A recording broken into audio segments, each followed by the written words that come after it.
I've still got hiccups.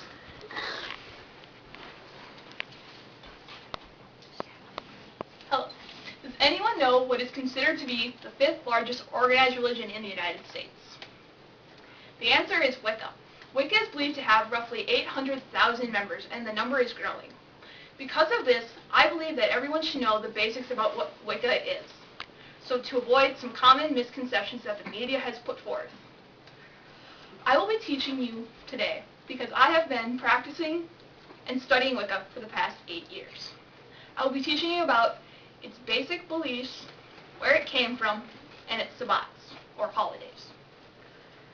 First, we're going to start off with what Wicca is. It is an interesting religion in its doctrines and its beliefs.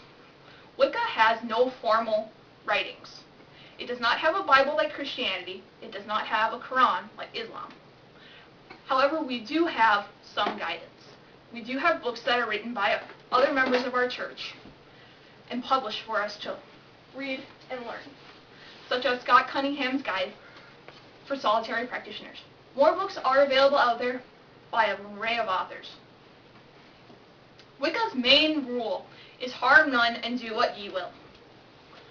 This means that a Wiccan is allowed to do pretty much whatever they want as long as they hurt no one. This includes discrimination. Because of that, Wicca is a very open and accepting religion. Wicca is a nature-based polytheistic religion that celebrates the cycle of the year.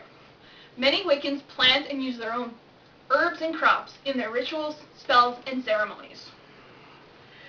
There have been many books also published on that subject to help Wiccans find what they're looking for in their spell rituals, such as the Encyclopedia to Magical Herbs by Scott Cunningham. He's considered a keystone in this religion. Many Wiccans look up to him and his teachings. When we are allowed to, we prefer to do our rituals outdoors. Since Wicca is a nature-based religion, we like to commune with nature. We believe in a higher power that is both male and female. For Wiccans, this may be one god that is both male and female. It may be believing in a god and a goddess, or in other cases, it may be the belief in many gods and goddesses. Now that I have taught you a bit about what Wicca's basic beliefs are, I'm going to teach you a bit about where Wicca came from. Wicca is considered one of the newest religions. It is about 50 years old. Its restart is contributed to Gerald Gardner from England. He published the book Witchcraft Today in 1954. He published another book in 1949 under the pen name of Scryer. This book did not receive as much acclaim, and it was not released until later that was Gardner's book. Wicca's beliefs also come from a culmination of other religions that predate Christianity. They are not exact replicas of this religion, but they are, however, somewhat related, in the results that many older religions were nature-based and followed the cycle of the year and the moon, much like paganism does today.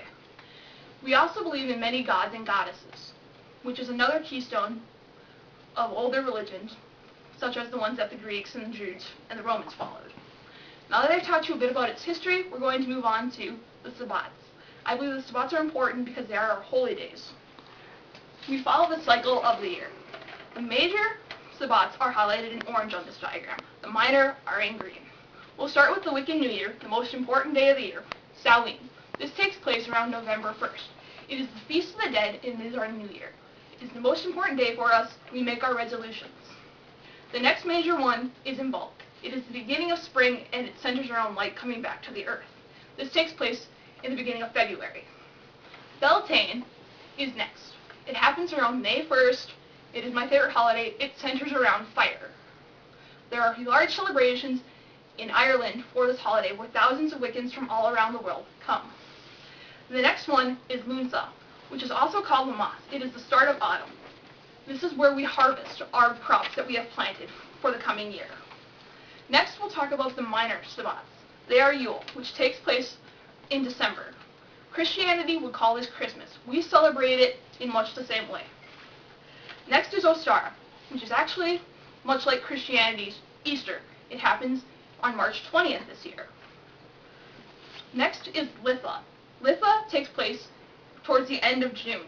This is our summer solstice. It's a time for introspection in pagans. The last Sabbat is Mavan, which is the autumn equinox and takes place in September. This is marking the start of darkness returning to the earth, taking over light, and the coming of winter. Now that I have taught you a bit about what Wicca's basic beliefs are, its history, and its holidays, I believe you are better informed and less likely to believe in common misconceptions that are out there in society. And in closing, I would like to leave you with a quote from Margaret Adler, who is a famous Wiccan. "We are not evil. We do not harm or seduce people. We are not dangerous. We are ordinary people like you. We have families, jobs, hopes, and dreams. We are not a cult. This religion is not a joke. We are not what you think we are from looking at TV. We are real." Thank you. 5:45. 5:45.